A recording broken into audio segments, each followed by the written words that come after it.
చిన్న స్టోరీ విందామా? చదువురా చదువురా చదువురా అంటుంటే టార్చర్లా ఫీల్ అవుతాం. వన్స్ ఆ సర్కిల్ నుంచి బయటకు వచ్చేస్తే అప్పుడు తెలుస్తుంది వాళ్ళ వాల్యూ ఏంటా అనేసి. ఎప్పుడు టీచర్ ఎక్కడున్నారు, ఏం చేస్తున్నారు అని ఎప్పుడు ఎవ్వరమీ ఆలోచించం. కానీ టీచర్ మాత్రం మనం ఒక మంచి పొజిషన్కి వస్తే చాలా హ్యాపీగా ఫీల్ అవుతారు. మాత పిత గురువు అంటారు. ఎప్పుడు పేరెంట్స్ మనతోనే ఉంటారు, కానీ టీచర్స్ మనతో ఉండరు. మనం వాళ్ళకి ఏం గిఫ్ట్స్ ఇవ్వనక్కర్లే, వాళ్ళు ఎక్కడున్నారు, ఏం చేస్తున్నారు అని తెలుసుకొని వాళ్ళ కృతజ్ఞత చెప్పుకుంటే చాలు.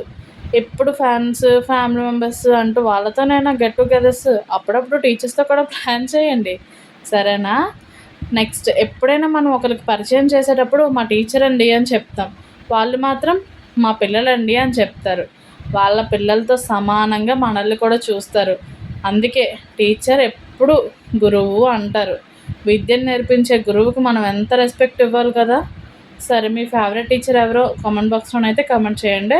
బాయ్. ఇంకో వీడియోతో మేము ముందుకు వస్తాను.